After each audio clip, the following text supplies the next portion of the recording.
Today, I'm going to reveal the history of brain damage in the NFL, specifically former NFL players.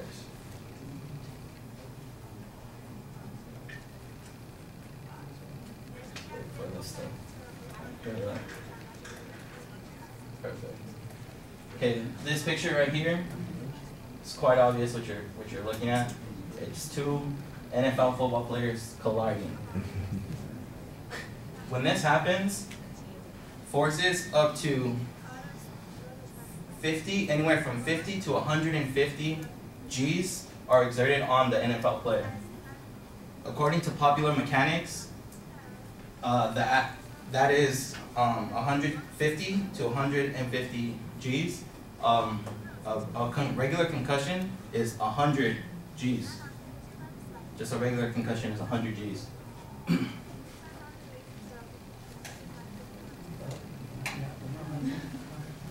In this picture, you'll see this man right here is leading with his head. Where are our brains located? In our skulls. Lights, please. According to TV by Numbers, over 64% of Americans watch the NFL on Sundays. 64%. That means America loves football. We all probably watch football on Sundays. I'm not an expert, but I've played football myself and I've done quite a bit of research, and so I feel that I'm qualified to discuss these topics.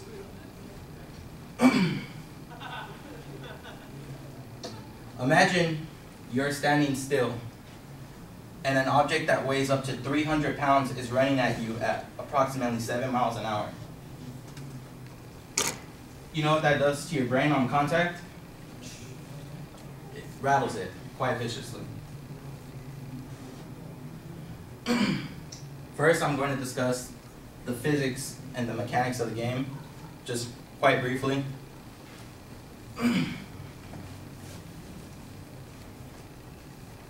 A player is hit about several times a game, anywhere from 10 to 20 times a game, ranging from 50 to 150 Gs per hit. Also, is in the website Popular Mechanics that I received this information.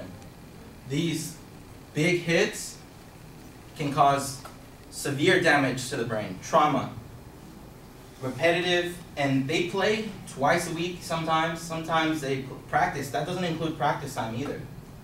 And they're hit severely, repetitively, constantly hit.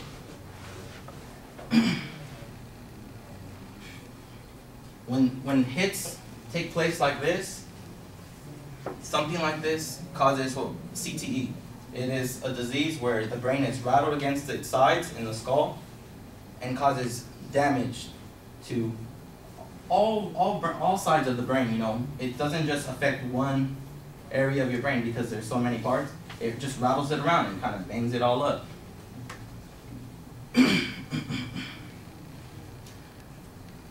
The NFL is quite young. It's only been around since the 1920s. But the first MRI machine was not introduced until 1971 and wasn't used on the first patient until 1972. So that leaves almost 40 years that the NFL could have known that the disease existed and that this was taking place in former NFL players. 40 years unanswered for.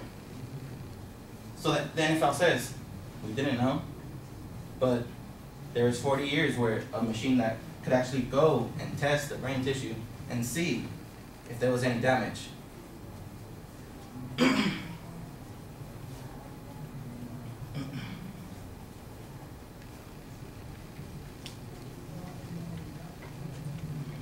Recently, more speculation and more talk has come about this subject. It's become quite a big deal. The NFL has made foundations for it. And right here it says, according to PBS, it says that after Junior Seau took his life, a famous NFL player took his life, He donated his brain to science, and his family discovered that he had a disease. It was a disease, like he had a full-blown disease. And no one knew about it until after his death, until in the article, until after he had his tissue examined. And then a month later, in May, according to an ABC article, the NFL gets sued by 2,000 of their former players, all claiming different ranges of diseases, anywhere from CTE to just minor brain complications. This is a sport we all know and love. This is a sport that we watch almost every Sunday.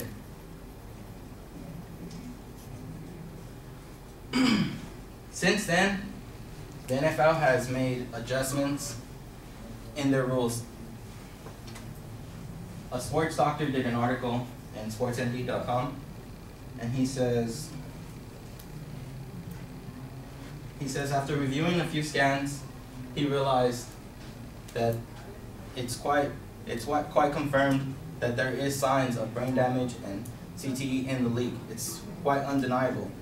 So the head-to-head contact has to be halted. Thus, the new rules that are being incorporated into the league, the head-to-head collisions are now a 15-yard penalty. They're not allowed. So the pictures that I showed you, those are penalties. Those are illegal in the game now. My goal is not to show you that football is, some evil game. I'm just showing you that there are some risks, that playing football can cause some severe damage, and I just want to show you guys that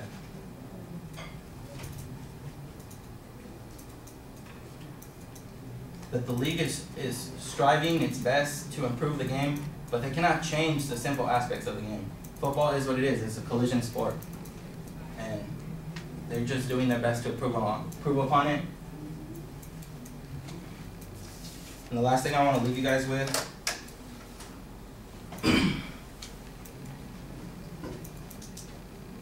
brain damage is something that occurs through repetitive hits,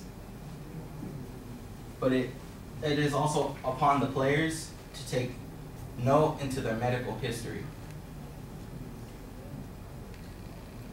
And that's all I have for you guys today.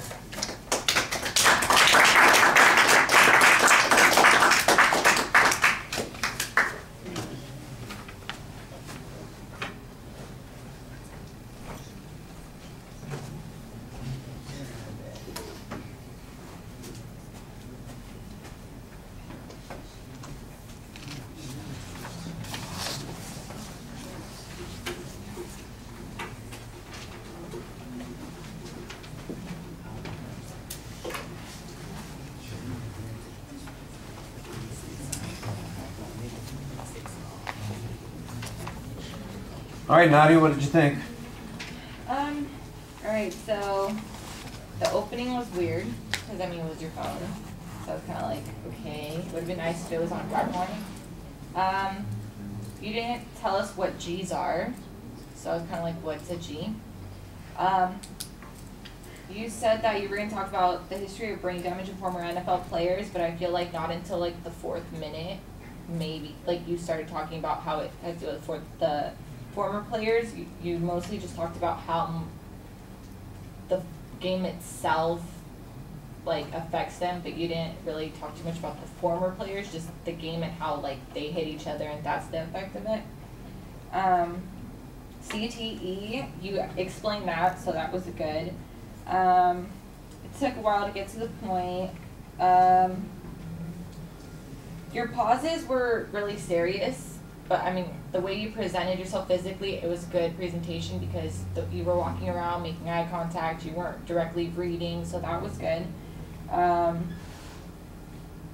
It was kind of unclear and you were kind of just rambling and very repetitive over a lot of things you said, just about the whole, how America loves football and how the game, they just like hit each other. You gave different variations of how they hit each other. That's how I felt.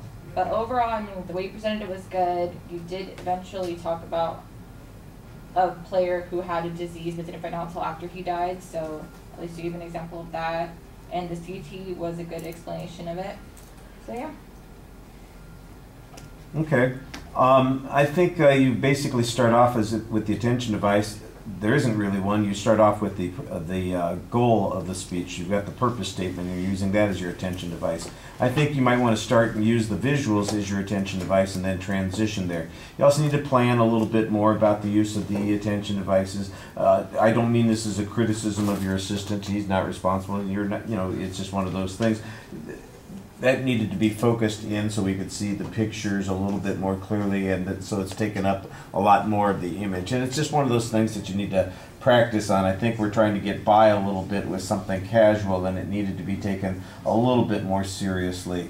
Those are the only visuals that you really have in the presentation, and they're done right after you get through the introduction, so there's not really much else that's added into this. I didn't think there was a very clear explanation of what CTE was. I understand what Nadia's talking about when it comes to G-force. I know what it is, but I could see why somebody who's not familiar would be wondering, well, what is that and why does it matter? And I think that you do wander around a little bit on the subject. It feels like you're picking bits and pieces of information and talking about them, but not in a particular pattern or structure. And I wouldn't say that any of the information that you had in the speech didn't belong in the speech, but it did need to be put together a little bit more effectively. On delivery issues, I think you had pretty good eye contact, but you are pacing way too much.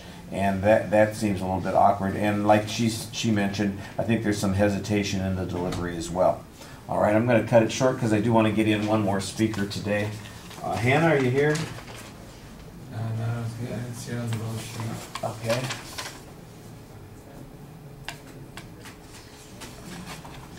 David, we flip down to you. And David is... Do I have to do the written evaluation for somebody? Or I don't use credit well, you will have to do it, but not... for her? Yeah, it's for her. You know, we'll catch up. She'll be speaking on Thursday. Taylor's supposed to do the written evaluation here, and David, who's missing, is supposed to do the oral evaluation. Who is supposed to evaluate David? Did I move that person around? I'm supposed to turn on the computer screen. On the dashboard, you just press the icon, and then the selection should come up. The screen, is there a Fullerton College icon there?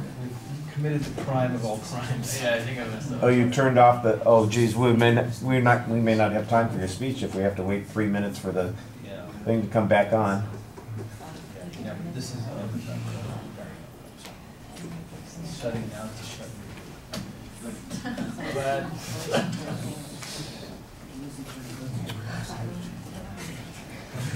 Okay, I think we're going to be hearing extra speeches on Thursday. All right? We'll have to catch up with those things. Meanwhile, has somebody got a whip? Because I have somebody I need to horse whip. Oh, sorry. Bye, Indiana Jones. Thank you. Those, yes, the written evaluations, thank you very much. You turned it off and I have to wait. Sorry, I didn't know. Appreciate you playing for me.